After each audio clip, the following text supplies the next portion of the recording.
Hi, we are going to interview you with regards to DreamHack and the SEA community of Garena Horn. Can you please introduce yourself?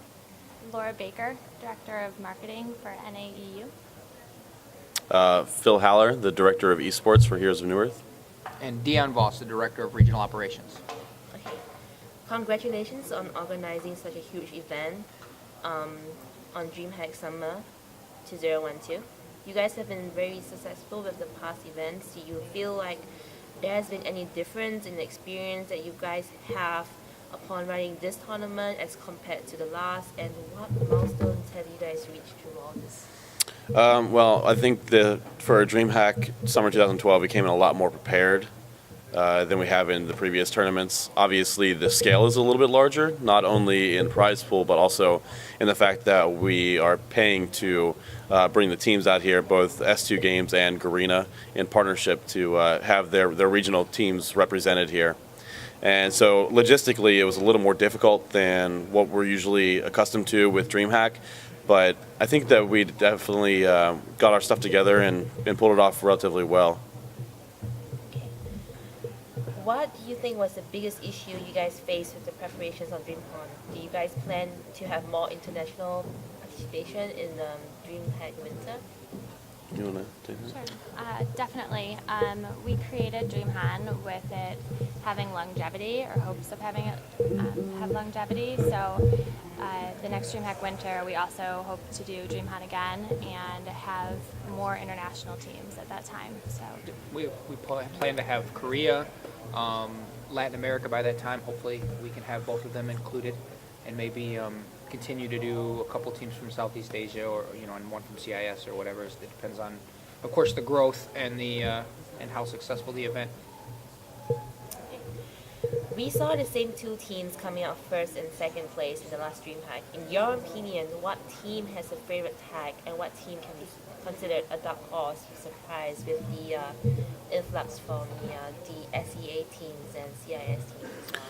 Well, Fnatic, they even before they ended up winning last night, they were definitely the favorite to win the entire tournament. This is now their fourth championship in a row. They've been, since Heroes of New Earth was at DreamHack, which was summer 2010, Fnatic has been in every single championship series. They actually lost the first one to KD Gaming, but they've won the last four in a row. It's really no surprise, I don't think, to anybody here. I mean, they're a very, very strong team. As far as dark horse teams are concerned, I really feel like Orange Esports they did phenomenally, and they actually defeated Fnatic in the group stages, which with Fnatic winning it all, I mean, that definitely says something about the strength of the Orange Esports organization and the teams in Southeast Asia.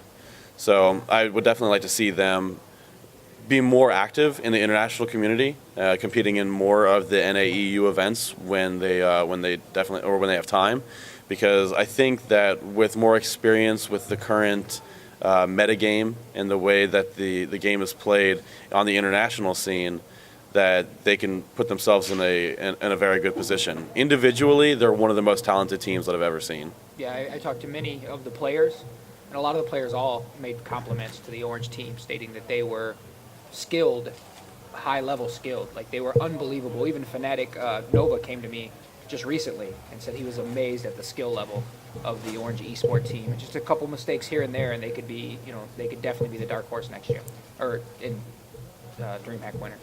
right now with the Mid-Wars Challenge going on, the crowd was getting really excited whenever anybody from Orange Esports was drafted onto the random teams. So you can tell that the community already, the professional players already have a lot of respect for those guys. Do you think that the introduction of these teams met your expectations and the impact in the community in Hong? Well, it was unfortunate for CIS, only for the fact that a couple of their better players, due to visa issues, couldn't make it as well. So that's unfortunate. We're hoping that most of the travel plans and stuff can be better arranged in that region moving forward, so we can kind of get rid of these bumps, because I do think CIS is a strong region, and I think that they have a lot of great players that could really show up at this event. As for the other teams, I think we're pretty happy with what we've seen. Yeah. Do you have any idea if the prize pool in the next DreamHack Winter will be a lot higher in summer? Well, we've never gone down in prize pool. So I would anticipate that DreamHack winner will either be what it is now or possibly higher. I mean, it's really going to depend on the continued growth of the Southeast Asian region and the other regions as well, with Latin America and Korea getting clients. If the demand to play Han on a super high competitive level is there, S2 Games and Heroes of Newerth will always be there to answer that call. Now that the SEA teams, CIS teams, and we have recently added Korea and Latin America to the Han client, do you have any plans for them? I'm hoping Korea hopefully will be at the next event. Getting their client launched, they're currently in a beta process. We're hoping to launch sometime next month along with Latin America. So we're hoping by DreamHack winter we will have. But in the long run, of speaking with both clients and both partners, both Intrieve and Axel 5, they are very excited to be a part of this event or be a part of Han in general. Okay. Is there a reason why you guys actually wanted to do DreamHack in such a huge event in Sweden as a platform, so it's such a big international Han event? And do you have any plans to participate in DreamHack Valencia 2012? Well, the goal behind getting everybody to DreamHack was the experience. This was your first time. There's nothing like it. There's really nothing like it. And we wanted the players from all around the world to be able to experience what DreamHack is actually like. And we wanted to give everyone that opportunity to be able to not only come to DreamHack, but also compete for a large prize pool and in front of an international audience to expose teams and players like the Orange Esports organization, MUFC, Team GA. We wanted to expose those players to a larger audience. And I really feel like we accomplished that. As far as DreamHack Valencia is concerned, I'm not sure that we will be a part of that event. I think we're currently turning things more in-house. We'll continue to support DreamHack, or the standard DreamHacks, which is DreamHack Summer, DreamHack Winter. But as far as their additional stops, it's kind of yet to be seen what we decide to do with that. Okay. Well, in terms of holding national and international championships, what do you think is the difference between organizing Han internationally as compared to other genre of games like StarCraft 2 or say? Well, it's a 5-man team. That's ultimately what separates us from a lot of other games. Obviously, the MOBA genre has a 5-man team, so trying to organize someone from something like StarCraft 2, where as a team sponsor, you're only responsible for one person. And even though some teams will send 3 or 4 people, they're only responsible for just sending one at a time, and they don't have to worry about, like, if they have a bad game, it only affects them. It doesn't affect the other people on their team. So really, they're only responsible for their own morale. In a game like Heroes of Newerth, if one person on the team is feeling down, if they're feeling like they're not playing their best, it can affect the entire team. And when that happens, it can. I think it definitely keeps some sponsors a little bit weary of sending out a 5-man team, because all it takes is one person to throw off the entire synergy of the rest of that team. But that's why S2 Games has been so happy to step in and partnering with Garena and being able to send these teams out here, because it makes it so that the players can relax a little bit. They don't necessarily have to worry about if we don't win, we're not going to be able to pay back this money to the sponsor or recuperate the costs that we spent to get to the event. They can just concentrate on playing their best and winning some money. Okay.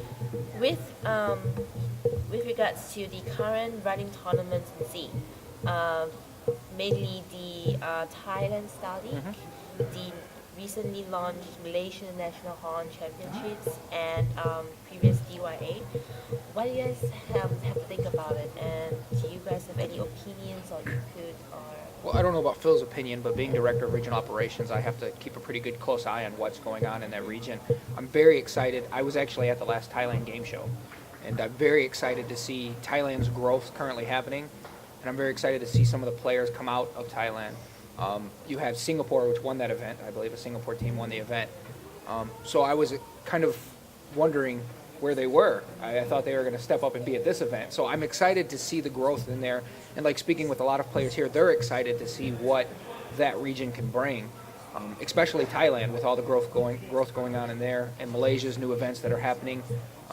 We were fortunate to have 2 Malaysian teams this time around. So I'm very excited to see what Indonesia, Philippines, Vietnam even, what they can do to put together a team and really step up and wave their flag at this event. Phil, you've been casting Con for like quite a while. Do you think that the meta game that the Asian teams have brought into DreamHack, do you have any idea, any input? Do you think that it's good, it's bad?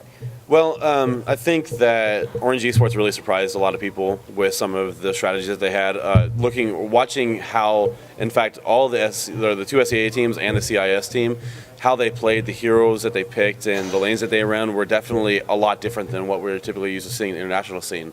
What's great about the entire community in general is that everyone was able to adapt to one another. We had the Southeast Asian teams, Orange Esports in specific, adapt to Fnatic strategy, and in fact force Fnatic to make adjustments. And of course they ended up winning that game. So, I feel like the Southeast Asian teams need to spend a little bit more time in the international scene to understand what the maximum capacity is of some heroes.